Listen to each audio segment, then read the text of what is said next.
All right, guys, so this video is not sponsored by DJI in any way. I finally got my Focus Pro hand unit. I'm pretty pumped. This thing is just so epic. And I'm gonna call it right now, best gear of 2024. This thing is just amazing. I've played with it more and I kind of wanna demo it a little bit more to show you guys its capabilities. So right now we have the hand controller unit, and as you can see, it's connected to the focus motor. I do have the whole system where it has the focus, iris, zoom motors, but for the sake of this demo, I'm just using the focus. And then we have another cable connected to the lidar here. I'm using a red Komodo X, and we have my buddy Aaron here who's about to shoot a YouTube video, but I just wanted to kind of pop in here really quick. We have this little desk set up for him, but I want you to see the tracking of how this works. So Aaron, go ahead and come forward really quick here. You can see the autofocus just works so amazing. We're using a manual focus lens. This is a Blazar lens. Now, here's what I want to show you guys.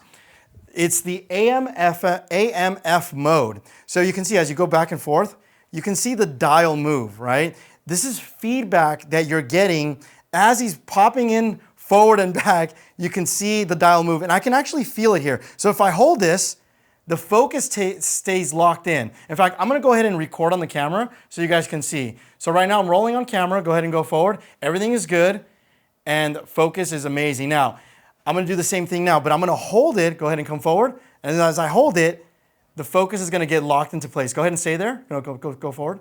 And the focus is still locked into place because I'm overriding the autofocus. Now, as soon as I let go, it's gonna lock onto his face. Watch, boom, locks onto his face, which is pretty epic. Now, go ahead and hold that soda can and place it forward. So if he was doing a YouTube review and he's talking about this soda can, I can technically rack focus to the soda can as I did right now.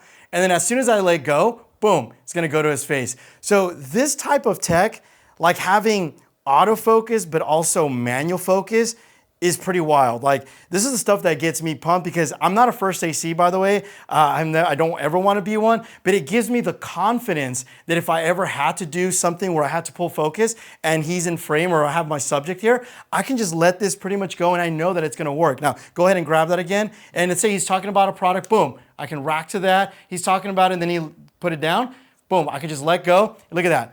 It's perfect every time. So the reason why I feel this tech is amazing is because we have incredible cameras like Sony, like the one we're using right now. We're using the FX3. Autofocus is awesome, but the problem is oftentimes when I rig these cameras up, I have to use the small little display to like make adjustments and stuff. And if I have a monitor up here, I'm gonna go ahead and cut here.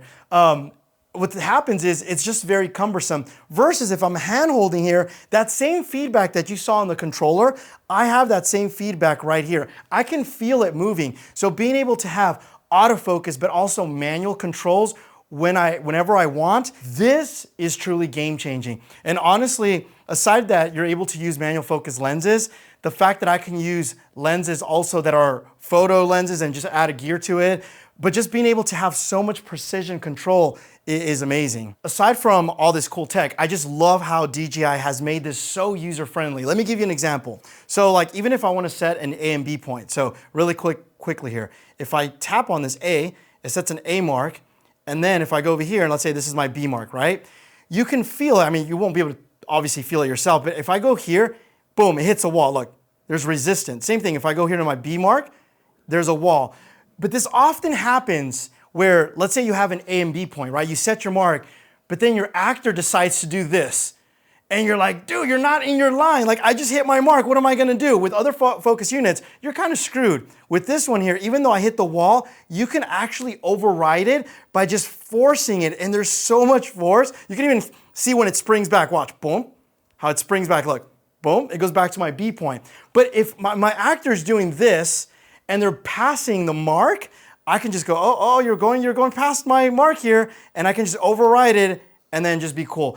These little things are just so useful when you're being a first AC. One more time, A and B point, if I want to clear those marks, I just hit my A and B and it clears those marks, and then now I'm back to normal. Again, if I push my M button here, it now goes to AMF mode, and now focus is perfect on him. One thing I want to show you guys is something also that's very useful. There's a button right here that when you push on it, and I'll show you here, I'm going to go ahead and push on this button, and then I'm going to turn the wheel, and I can feel the resistance. So I'm going down to like 0, and then when I go to 0 and I let go, Now this is so loose, very easy to turn. I can change that resistance by, again, pushing this button and then turning it to 100.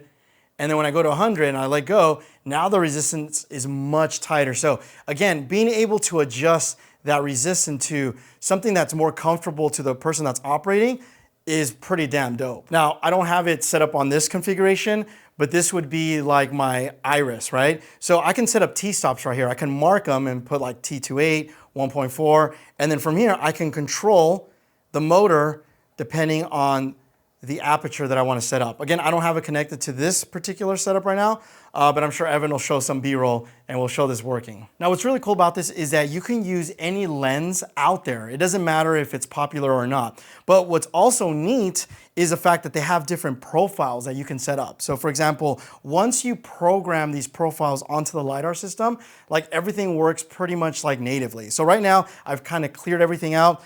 Like I said, I'm using the Blazar 45mm. This is an anamorphic lens. So right here, if I go to my C1, it hasn't been configured because I already cleared it out. So I'm gonna go in here and I'm gonna add a lens. So as you can see, there's different lens manufacturers. So I'm gonna go to here where it says Blazar Greyjoy because these are Blazar lenses. I'm gonna go ahead and click on Remus and then 45. Hit next. Now it's gonna ask me to put the mark onto infinity. So I'm gonna go ahead and set my focus here to infinity. Now I could actually just do it here manually. Actually, it's like, oops. Or I can just use my hand. I think the hand's probably the easiest. There it is. So basically, I have to use the mark. You can see here, actually, we're screen recording this. You guys can see this. You have to put the infinity mark on the lens and then focus to infinity, and it'll automatically just calibrate. And then now, I'm ready to go. Now, I don't have to do this again ever, because now it knows what this is. I'm gonna go ahead and hit complete. Now, whenever I wanna use this lens, all I have to do is hit C1, and it knows that this is the lens that I'm using. This is what gets me excited, being able to use my Red Komodo X with a manual focus lens and knowing that even if I do this, I know that it's gonna be focused perfectly fine. Of course, I can always screw it up by manually focusing it, but you get the idea. I just love what DJI has done with this whole ecosystem of products.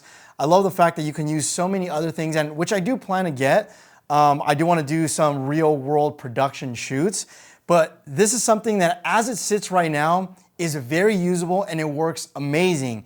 I can only imagine in the future with firmware updates how much better this system is going to get. And I think that's what really gets me pumped about this. And like I said, I'm calling it right now, 2024 Product of the Year. Anyway, guys, if you have any questions, leave me a comment down below. My name is Armando. Thanks again for watching, and you will catch me in the next one. Adios.